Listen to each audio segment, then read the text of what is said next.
सातारा लोकसभेची उमेदवारी महाविकास आघाडीकडून राष्ट्रवादीचे नेते आमदार शशिकांत शिंदे यांना जाहीर झाली आणि यानंतर त्यांनी आज सातारा जिल्ह्यामध्ये प्रवेश केला।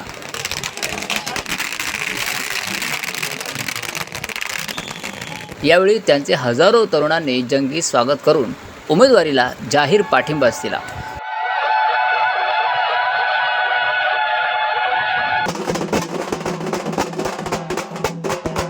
साताऱ्यातील खंडाळ्यापासून शेकडो गाड्यांची रॅली काढत आमदार शशिकांत शिंदे हे सातारा शहरातील बॉम्बे रेस्टॉरंट चौकामध्ये आले। तेथेही हजारो तरुणांनी उपस्थित राहून आमदार शशिकांत शिंदे यांच्या नावाचा जयघोष केला आणि साताऱ्यात जंगी स्वागत केलं।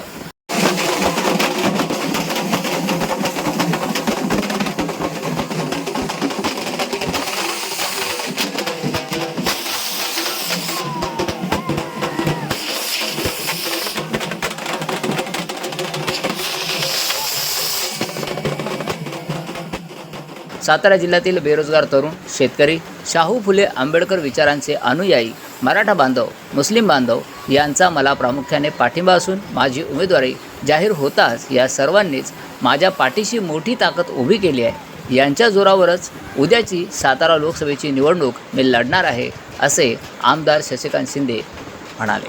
सातारा जिल्हा यशवंतराव चव्हाणांच्या विचाराचा जिल्हा आहे। छत्रपती शिवाजी महाराज, त्याचबरोबर सावित्रीबाई फुले, महात्मा ज्योतिबा फुले या शाहू फुले आंबेडकरांच्या विचाराच्या सातारामध्ये पुरोगामी विचाराची या ठिकाणी सातत्याने पाठराखण केलेली आहे। ज्यावेळेला माझ्यासारख्या कार्यकर्त्याला या ठिकाणी संधी दिली आहे, हा प्रथमतः साताऱ्यामध्ये प्रवेश होत असताना हा उत्साह हा तरुणांचा आहे, सामान्य शेतकऱ्यांचा आहे आणि सातारकरांचा आहे।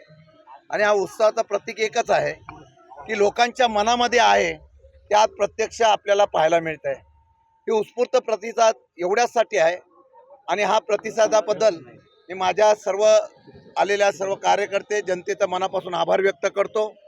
आणि मला खात्री आहे की पवारसाहेबांच्या महाविकास आघाडीच्या माध्यमातून उद्धव ठाकरेजी असतील, राहुलजी गांधी असतील, या सर्वांच्या माध्यमातून सातारा जिल्हा परत एकदा इतिहास घडवेल आणि चव्हाण साहेबांचा, पवार साहेबांचा सातारा जिल्हा आभारित राहील असा विश्वास आहे।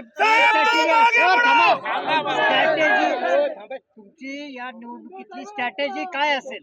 माझी निवडणुकीची स्ट्रॅटेजी सामान्य लोक हीच माझी स्ट्रॅटेजी असेल। या सातारा जिल्ह्यातल्या लोकांना जो बदल पाहिजे, अनेक वर्षापासून सातारा जिल्ह्याचा विकास व्हावा, एक वेगळ्या प्रकारचा विजन असणारा नेता असावा, अशा प्रकारची त्यांची अपेक्षा आहे। आणि मला वाटतं तरुणांच्या असलेल्या बेरोजगारीचा प्रश्न असेल, ITI असेल, औद्योगिक क्षेत्र विकसित असेल किंवा स्थानिकांना इथं रोजगार औद्योगिक क्षेत्र उभं राहत असताना त्यांना त्या ठिकाणी रोजगार मिळावा, सामान्य शेतकरी असेल त्यांचे प्रश्न बरेच आहेत। वेगवेगळ्या प्रकारचा या सातारा जिल्ह्याचा बॅकलॉग भरून काढावा अशी अपेक्षा आहे, तेच माझं विजन असेल।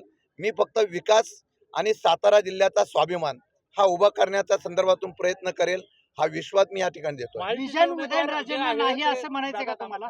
मी अजून समोर उमेदवार कोण आहे पाहिलेलंच नाही आहे आणि माझी उमेदवारांच्या बद्दल कुठल्याही प्रकारची स्पर्धा नाही।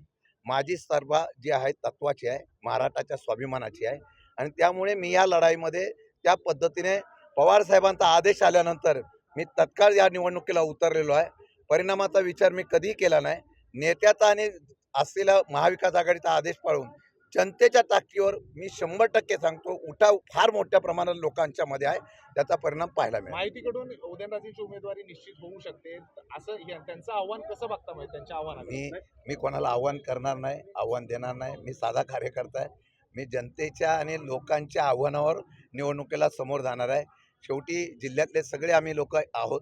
निवडणुकीच्या राजकारणामध्ये हा आरोप प्रत्यारोप होत असतात, परंतु निवडणूक ही ज्या तत्वातून ज्या मुद्द्यातून करायची त्या मुद्द्याला घेऊनच मी पुढे जाणार। मराठा आरक्षणाच्या अनुषंगाने जरांगे पाटलांनी उठवलेले वादळ हे तुमच्या पत्त्यावर पडू शकते का? मी त्यामध्ये त्यावेळेला केलेली अपेक्षा कुठली न करता केलेली मदत होती किंवा माझं स्वतःचं कर्तव्य म्हणून काम केलं होतं। महाराष्ट्राच्या कानाकोपऱ्यातून आलेली लोक यांची त्यावेळेला व्यवस्था किंवा त्यांना त्या ठिकाणी सोयी करून देणं हे कर्तव्य होतं, एक मी केलेलं आहे। आणि तसंच नुसतं मराठा समाजाची असंतोष नाही आहे, धनगर समाजाचा पण हायकोर्टाने ती अपील फेटाळलेलं आहे। इतर समाज, ओबीसी समाज, इतर समाजाला सुद्धा या सरकारकडून न्याय दिला नाही. फक्त या समाजामध्ये वाद कसा निर्माण होईल, त्याचा फायदा करून राजकारण कसा करता हा प्रयत्न केलेला आहे. सर्वांना हे कळल्यामुळे आता सर्व लोक या विरोधात जाणार आहेत.